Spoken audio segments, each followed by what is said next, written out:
રાજ્ય પરીક્ષા બોર્ડ એટલે કે સ્ટેટ એક્ઝામિનેશન બોર્ડ એસીબી દ્વારા જે ટેટ ટાટની પરીક્ષા લેવાય છે, તો એમાં આપણે આ ટેટ બાબતેનું નોટિફિકેશન છે, ટેટ એચએસ એટલે કે હાયર સેકન્ડરીનું. તો કોણ ફોર્મ ભરી શકે, કઈ રીતે ફોર્મ ભરવાનું છે, શું એક્ઝામની ફી છે, અને ઘરે બેઠા ફોર્મ ભરાવવું હોય તો પણ તમે ભરાવી શકો છો. તો આપણે તમામ વિગતો આ વિડીયોમાં જોવાના છીએ, માટે વિડીયોના એન્ડ સુધી બન્યા રહો, જેથી તમને બધી જ માહિતી મળી રહે, કોઈ પણ જાતનું કન્ફ્યુઝન ના રહે. હવે આ ભરતીની આપણે વાત કરીએ તો રાજ્ય પરીક્ષા બોર્ડ દ્વારા જે ટેટ ટાટની લેવાય છે એ પૈકી ટાટ હાયર સેકન્ડરીની છે ભરતી, ટેટની નથી. તો ટાટ હાયર સેકન્ડરી એટલે કે teacher aptitude test, TAT higher secondary એટલે કે ધોરણ 11-12માં શિક્ષક બનવા માટેની ભરતી છે.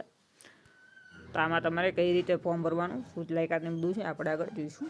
તો જો સૌ પ્રથમ આપણે જોઈએ કે ટાટ હાયર સેકન્ડરી, તો આનો મતલબ શું છે કે જો તમે શિક્ષક બનવા માંગો છો તો એના માટે તમારે પહેલાં ટેટ કે ટાટ ક્લિયર કરવું પડે. જો 11-12માં તમે ટીચર બનવા માંગો છો તો તમારે ટાટ ક્લિયર કરવું પડે હાયર સેકન્ડરીનું, અને આ ક્લિયર કરો પછી તમારા બધા માર્ક ઉપરથી શિક્ષકની ભરતી માટે મેરિટ લિસ્ટ બને, અને જ્યારે ભરતી બહાર પડે ત્યારે તમને એની અંદર મેરિટના આધારે પસંદગી મળે છે. એની કોઈ પરીક્ષા નથી આવતી, માત્ર તમારે ટાટ કે ટેટ એની પરીક્ષા પાસ કરવી પડે છે. હવે છેલ્લી તારીખની વાત કરીએ આની અંદર, તો 19/2/2026 છેલ્લી તારીખ છે ફોર્મ ભરવાની. એટલે જો બને ત્યાં સુધી તમારે આનું જે ફોર્મ છે 17/2/2026 સુધીમાં ભરાવી જ દેવું, કેમ કે એન ટાઈમે વેબસાઇટ ઉપર લોડ વધારે હોય, એના લીધે ફોર્મ ઘણાનું ભરાતું નથી. હવે બીજી વાત કે તમારે ફોર્મ કઈ રીતે કયા વિષયમાં ભરવું, તો ખાસ ધ્યાન રાખવું તમારે કે જો ટાટનું એટલે કે ઉત્તર માધ્યમિકમાં તમે ફોર્મ ભરવા માંગો છો તો તમને પહેલાં તો વિષયોની ખબર હોવી જોઈએ કે ધોરણ 11-12માં ટોટલી કયા કયા વિષયો આવે છે, અને ના ખબર હોય તો આમાં તમે જોઈ શકો છો, આ વિષયનું લિસ્ટ છે, સ્ક્રીનશોટ પણ તમે લઈ શકો છો. હવે ખાસ કે તમે જે વિષય માટે ફોર્મ ભરવા માંગો છો તો એ વિષયમાં તમારે જો માસ્ટર ડિગ્રીમાં ને એમાં તમારે એ વિષય હોવો જોઈએ ફરજિયાત. માસ્ટર ડિગ્રી, બેચલર ડિગ્રી, તમે જે વિષયમાં ફોર્મ ભરવા માંગો છો એની અંદર જ કરેલી હોવી જોઈએ, તો જ તમે આની અંદર એ વિષય સિલેક્ટ કરી શકો છો, અન્યથા એન ટાઈમે તમારું રદ થઈ શકે છે. નેક્સ્ટ વાત કરીએ તો પરીક્ષા ફી. તો પરીક્ષા ફીની વાત કરીએ તો SC, ST, SCBC, EWS અને દિવ્યાંગ ઉમેદવારો એમના માટે 400 રૂપિયા ફી છે ટોટલ ભરવાની. અને અન્ય કેટેગરીમાં એટલે કે જનરલ અને OBC, તો OBCનું પણ આમાં 400 આપેલી છે, એટલે માત્ર જનરલ કેટેગરીના જે ઉમેદવારો છે એમણે જ 500 રૂપિયા ફી ભરવાની છે, અને ફી રિફંડેબલ નથી.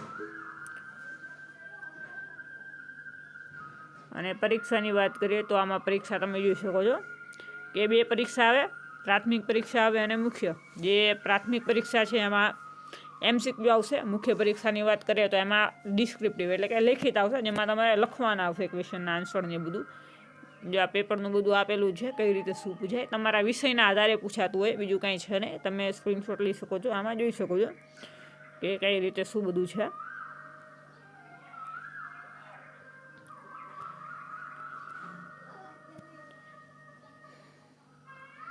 હવે કસોટી પરીક્ષા કેન્દ્ર, તો જો ઓજાસનું ફોર્મ આવે છે આનું, એટલે જે એક્ઝામ સેન્ટર છે એ તમારે સિલેક્ટ કરવાનું આવશે જ નહીં, એની જાતે તે સરકાર જે તમને કેન્દ્ર ફાળવે એ કેન્દ્ર તમારે આવશે. બીજી વાત કે ફોર્મ ભરવાનું જોઈએ તો એ ઓજાસ ઉપર જ ભરવાનું આવશે. જો તમે ઘરે બેઠા ફોર્મ ભરવા માંગો છો તો અમે ઘરે બેઠા ભરી આપીએ છીએ ફોર્મ. એના માટે તમારે કાંઈ નથી કરવાનું, ખાલી અમારો કોન્ટેક કરવાનો છે. અમારો નંબર તમે નોટ ડાઉન કરી શકો છો, 8160974392, 8160974392. આ નંબર પર તમે માત્ર ટાટ ફોર્મ કરીને વોટ્સએપમાં મેસેજ કરશો તો તમને ડોક્યુમેન્ટનું લિસ્ટ મળી જશે. ફીની આપણે વાત કરી લીધી. જનરલ કેટેગરીના જે ઉમેદવારો માટે છે 500 રૂપિયા ફી છે ટોટલ, અને જે SC, ST, OBC અને EWS અને દિવ્યાંગ ઉમેદવાર છે તો એમના માટે ફીની વાત કરીએ તો 400 રૂપિયા ફી છે. અને ફોર્મ ચાર્જની વાત કરીએ તો ફોર્મ ચાર્જ માત્ર 50 રૂપિયા છે, એટલે કે 450, અને જનરલવાળા હોય તો એમને 550 રૂપિયા ફી ભરવાની થાય છે. બીજું કાંઈ નવું છે નહીં. આમાં મેન જે હતું એ આપણે જોઈ લીધું. હવે આની અંદર આપણે જોઈએ તો ઉંમર મર્યાદાનું ક્યાંય આપેલું નથી. એકવાર જોઈ લઈએ આપણે ઉંમરનું ક્યાંય આપેલું છે તો એ જોઈ લઈશું કે ઉંમર મર્યાદા શું છે.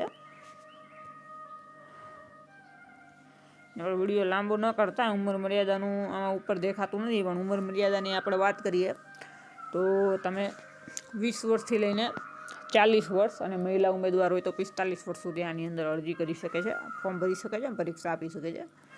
બાકી બીજું કંઈ નવું છે નહીં. એ જે મેન હતું એ આપણે જોઈ લીધું. એવી જ રીતે હજી વાત આપણે કરીએ તો આ હાયર સેકન્ડરીનું નોટિફિકેશન છે. સેકન્ડરીનું પણ ટૂંક સમયમાં આવવાનું છે. હમણાં આપણે જોઈએ તો 18-19 તારીખથી સેકન્ડરી એટલે કે માધ્યમિક વિભાગના પણ આના ફોર્મ શરૂ થઈ જવાના છે. એટલે આપણે ચેનલ સાથે બન્યા રહો, તમને તમામ માહિતી મળી જાય. જય ભારત.